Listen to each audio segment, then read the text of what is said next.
Je m'appelle Claire Boutreux. Je suis installée donc en maraîchage à Vernon.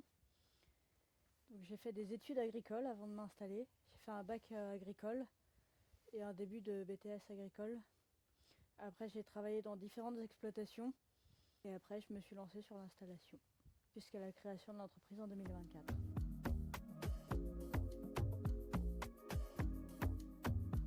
L'installation, elle a été ni facile ni difficile, ça prend du temps.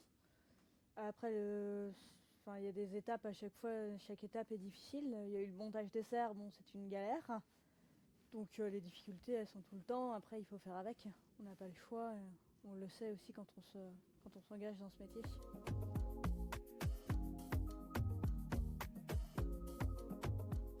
Moi, je travaille seule, j'ai choisi ce métier. Après, est-ce que ça aurait été plus facile en association ou, je pense pas. J'ai choisi de m'installer seule. Après, je le regrette pas. J'aime ce que je fais, donc voilà.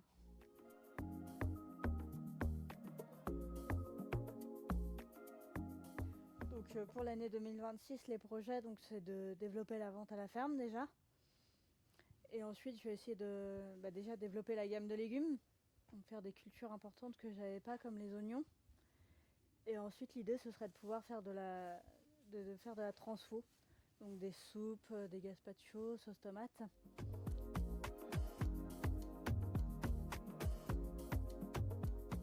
Donc pour commander mes produits, il faut me contacter par téléphone ou par SMS. Et ensuite, je vous inscrirai sur le logiciel de commande et vous recevrez un message toutes les semaines avec la liste de produits disponibles. Vous choisissez ce qui vous convient et moi je prépare les commandes et vous passez les récupérer à la ferme le vendredi.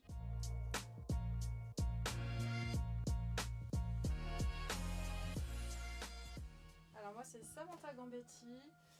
Mon parcours est très varié, je suis une touche à tout. Alors j'ai fait aussi bien de la comptabilité que des études de sage-femme. Dernièrement j'ai été animatrice environnement. Et puis là je me suis mise à mon compte depuis juin 2025 avec mon petit food truck de galettes bretonnes et de crêpes.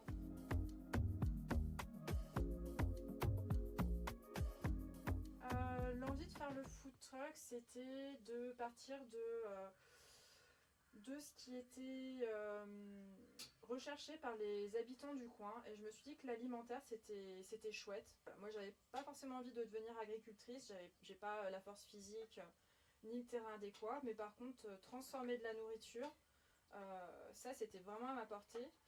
Et je me suis dit, pourquoi pas un food truck. J'ai hésité avec les ramen, mais je me suis dit, dans le coin, les gens connaissent peut-être pas forcément les ramen et je vais avoir un peu plus de mal à vendre ces produits-là. Et la deuxième chose que j'adore cuisiner, c'est les crêpes et les galettes. Donc je suis allée me former en Bretagne. Donc voilà, ça s'est fait au fur et à mesure.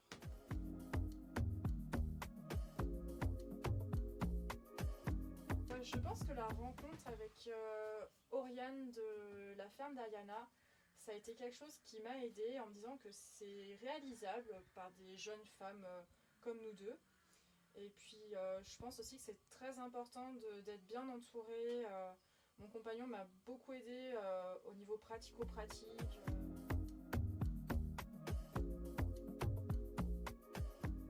Je sais pas si ça peut vraiment être une qualité féminine, mais moi ce qui m'a beaucoup aidée, c'est vraiment le côté rigoureux, aller jusqu'au bout. Il y a des hommes qui ont aussi ces qualités-là, donc c'est un petit peu gênant pour moi comme question en tant que femme. Je me sens pas, en tant qu'entrepreneur, je me sens pas différente d'un homme.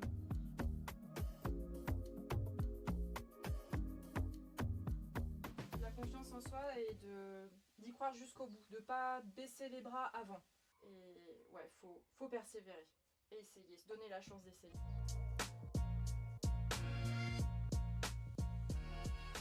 Je m'appelle Lucie, je suis sur l'exploitation du lycée agricole Montmorillon en apprentissage pour un BPREA. Je suis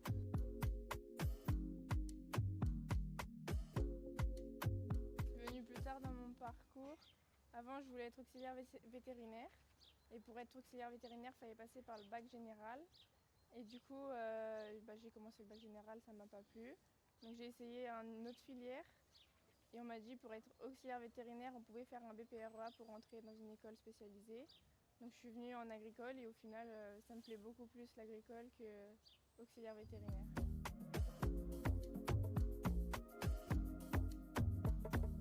Au quotidien, j'arrive le matin, je nourris les animaux. Bon, je suis plus sur les travaux manuels que dans les tracteurs parce que ça me plaît pas plus que ça. Les tracteurs, je préfère être au contact des animaux. Puis après, je fais les bricoles qu'il y a à faire sur la ferme au long de la journée.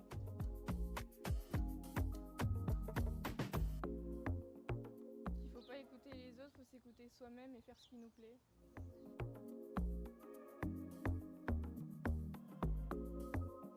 Je pense un peu, oui, parce que à l'heure d'aujourd'hui, il y a pas mal d'agriculteurs qui prennent pas de filles en apprentissage parce que l'agriculture, c'est pas un métier fait pour les femmes. Souvent, j'ai eu ça comme réponse pour ma demande d'apprentissage.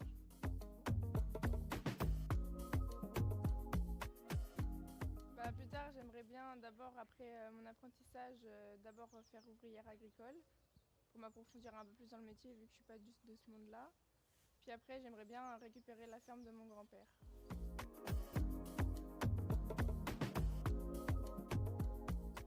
De réussir dans ce monde-là parce que personne ne pensait que j'y arriverais.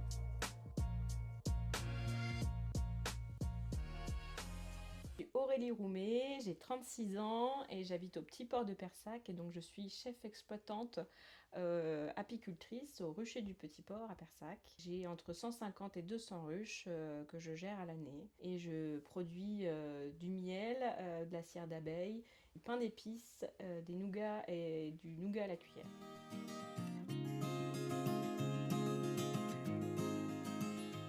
Quelques années en arrière, j'en étais pas là, j'avais pas du tout cette boutique-là. Il y a eu des moments difficiles, mais à chaque fois j'ai essayé de me dire quels sont en fait les paramètres qui peuvent évoluer pour du coup continuer de garder la tête haute. Je suis contente aussi du réseau que j'ai sur les marchés, proposer toujours le bon produit de mes abeilles, parce que c'est mes abeilles qui produisent l'essentiel.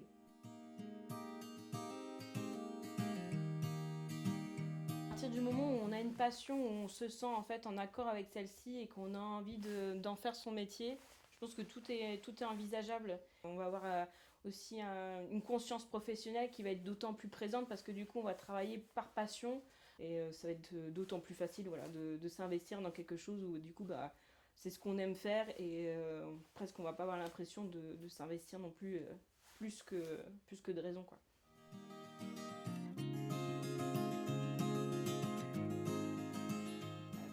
Question-là.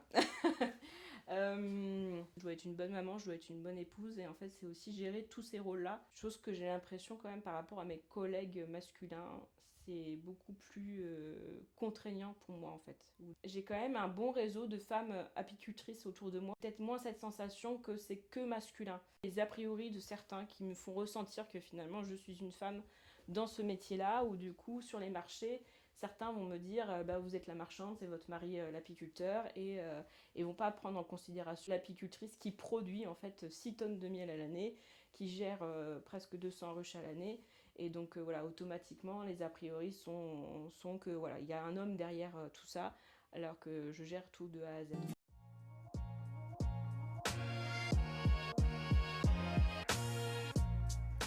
Je m'appelle Florence Rossi, je suis la brebis Zinzin du Limousin et je suis éleveuse fromagère en ovins laitiers. Donc je fais du lait de brebis. Je suis à Bussière-Pottevin. J'ai environ 130 brebis. Je transforme tout mon lait en fromage, en yaourt, crème dessert, riz au lait, panna cotta, glace. La difficulté de cette ferme à la base, c'est que c'était tout en friche et qu'il fallait tout faire, et très rapidement. Donc ça a été quand même un gros investissement, que ce soit financier, temps. Je suis reconvertie, il a fallu que j'apprenne très vite. Alors la valorisation, en fait, je l'ai fait soit par site internet, soit par les réseaux sociaux, par un petit message à mes clients, où mes clients me connaissent et ils savent, donc ils me demandent s'il y a des nouveaux produits, quand est-ce qu'ils peuvent venir chercher ci ou ça. Donc voilà.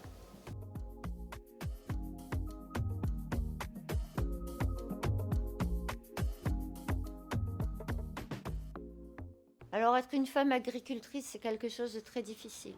Il faut sans arrêt se battre quand on est une femme pour se faire valoir, pour se faire entendre quand c'est le moment, je ne sais pas, de la moisson, au moment où il faut vendre les agneaux pour qu'on soit également reconnu.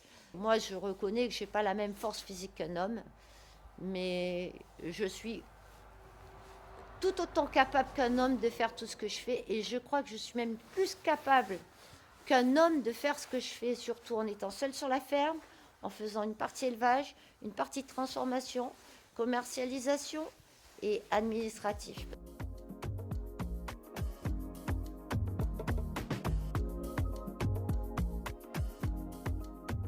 Je vais en profiter également pour dire que bientôt je vais partir à la retraite et que je cherche un repreneur ou un collectif ou quelqu'un qui serait intéressé dans ce domaine-là. Donc je suis ouverte à tout. Il ne faudra donc pas hésiter à me contacter.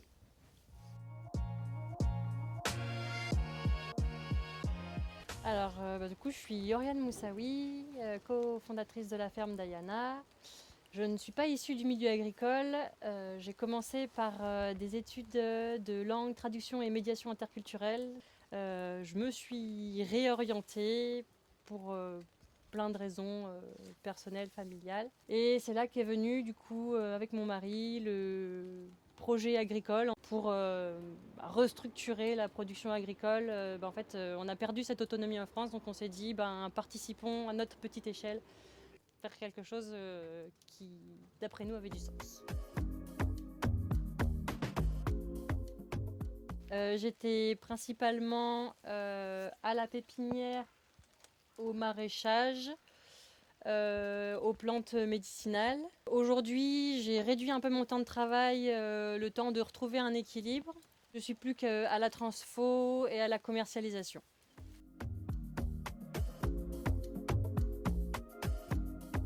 Je me pose assez peu la question en tant que femme parce que je considère faire partie de l'humanité. On est juste l'autre moitié de l'humanité, donc j'ai du mal à me différencier. Après, je pense que la femme a toujours été là dans toutes les exploitations. Avant, on sait que les femmes faisaient partie intégrante des entreprises familiales agricoles, dans le soin apporté au travail, à la terre et à la communauté.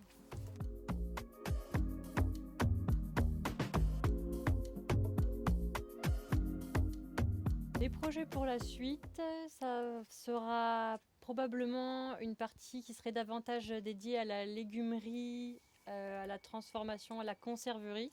Reprendre aussi tout ce qui était la tisanerie, tout ça que j'ai vraiment mis en pause là, avec la vie familiale. Ça, c'est vraiment les projets les plus proches à court terme. Et après, surprise.